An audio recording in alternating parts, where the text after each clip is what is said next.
Trojan family, what's up, man? USCJ here. It's the top of the morning. It's the top of the morning. Listen, I hope everybody is getting ready to get up, get out, and make some things happen this morning. Listen, happy Friday to everybody. Look, it's go time. It's only popping. It's only cracking. We got another game that we could play, getting ready to play, and USC is possibly going to make this thing happen and go to 9-3. But we'll get into that a little bit later on. I'm possibly going live with B. Shaw and Jaywalk just a little bit later on. But we got to talk about Lincoln Riley and him, the connection with Florida. There are multiple reports coming out. I'm telling you guys right now, before I really get it going, I'm going to shoot it down. But we'll talk about it. I'm going to tell you guys why this is not happening. So we'll get into some of that. But yesterday, I kind of went and talked about Jaquan Morris, who is a big-time cornerback, the number one JUCO cornerback yesterday. I did a video about him. I talked about him decommitting from USC. However, I kind of learned after some people, I put the video out, and probably about maybe 20 or 30 minutes after, I got word, and a couple people told me that he was, I guess he broke the rule going to Illinois on a visit, and that's what caused his decommitment, and that's what caused his parting ways is how they wanted to put it.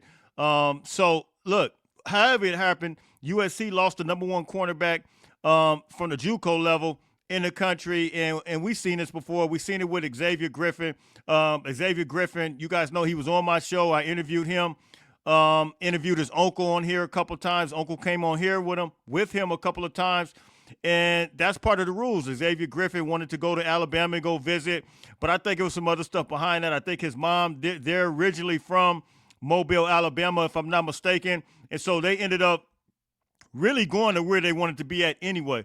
But that was part of the rules. And so Xavier Griffin ended up decommitting. And so, look, rules is rules. And so we saw that happen with him, and we see the same thing with Jaquan Morris. So you guys could hit me, tell me what you guys' thoughts on that. I see a lot of people talked about it yesterday, so some people did see my notes that I put up on my video, and they expressed that they didn't necessarily like that part of the rules or whatever, as far as what a recruiter is able to do and unable to do.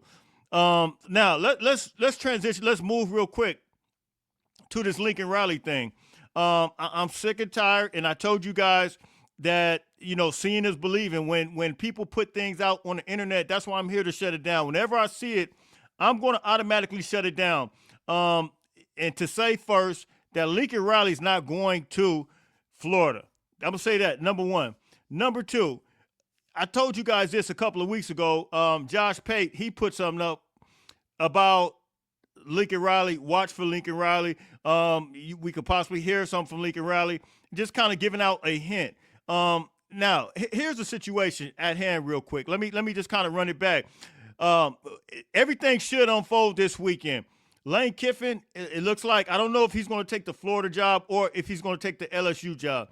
But here's the thing with Lane Kiffin. Lane Kiffin's situation, Brian Kelly was owed $54 million, right? The $54 million that Brian Kelly was owed, it was kind of a dispute going on. LSU, I guess, said that they didn't so-called fire him, but we already know he was fired. I guess there was kind of a struggle going on to say, look, they didn't technically fire him. So Brian Kelly basically, this is not all verbatim, Brian Kelly basically saying, look, I want my money. I want my money in a lump sum. I want it. And, LSU, it seemed like they were trying to go another route. However, over the weekend, LSU put an official termination letter, said LSU has officially terminated Brian Kelly, which means they owe him that $54 million. Now, the problem I have with the $54 million is this. If I'm Lane Kiffin, there's a couple of things I'm looking at. One, the fact that you have this type of dispute over with the coach, knowing that you gave him a contract and you let him go, but it's like you really didn't even have a real game plan in place. Not only that, any type of agreement, you sign it, you gotta stand on business. You gotta stand on your contract that you sign, your legally binding contract that you sign with the coach, like Brian Kelly. Even though he might not have done the job that you wanted him to do, that you paid him to do, look, the man signed a contract and you owe him some money. So if I'm Lane Kiffin personally, I'm looking at that. And here's another thing. Now that you so-called terminated him and it's official, my question is, you owe Brian Kelly $54 million, right? Lane Kiffin, I guess apparently, I saw some reports that could be a possible $90 million contract or whatever. If that's the case, now you're talking about you owe Brian Kelly $54 million. Lane Kiffin is coming in with a $94 million. They said supposedly, allegedly, they're guaranteeing him a $21 million, I guess, NIL, whatever, for the roster. That's a lot of money we're talking about. Whereas Florida, you look at that situation, the buyout for that coach that was fired is nowhere near what Brian Kelly's was, right? Then you look at, they say the big three is Texas, Florida, and California. Don't get it twisted. LSU's right in there. One of my favorite, Louisiana's right in there as far as recruits. But Texas, California, and Florida are the so-called big three. And it's the truth. Those are the states that generate the most talent in high school football.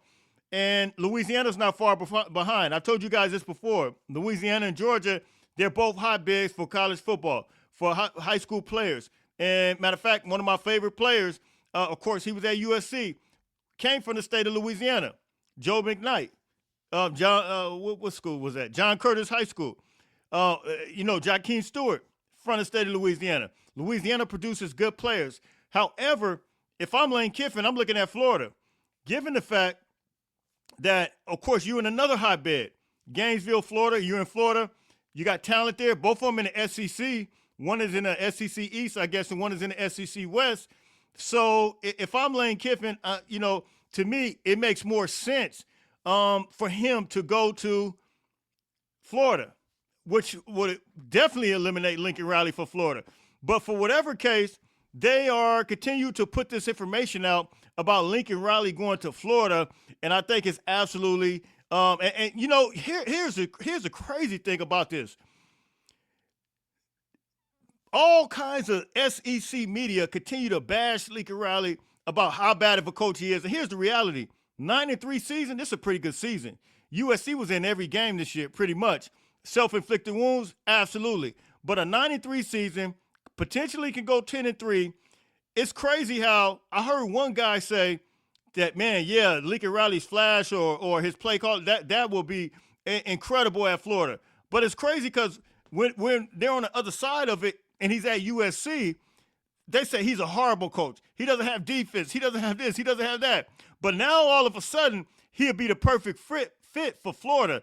Man, these guys are the most hypocritical guys in the media, but now they want to talk about Lincoln Riley to Florida. Are you kidding me? Lincoln Riley, here's some reasons I'm going to tell you guys why he's not going to Florida.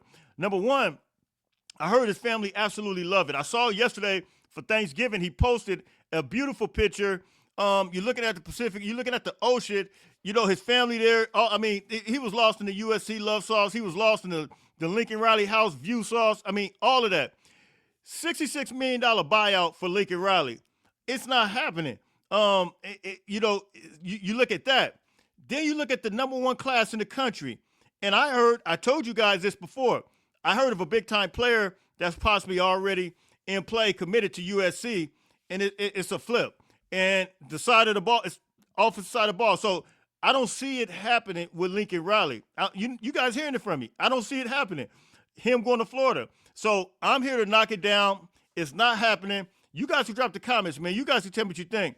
You guys already know where you can find me, man. Happy Friday to everybody. We're going to try to go live, I believe, around 1 p.m. I got to make sure, double check back with B. Shaw. No, Jaywalk already agreed to it. We're going to talk about the UCLA game, kind of preview / talk about it. So, look, you guys keep me in the comments, man. Everybody that comes on, make sure you hit the like button, make sure you hit the share button, and make sure you hit the subscribe button.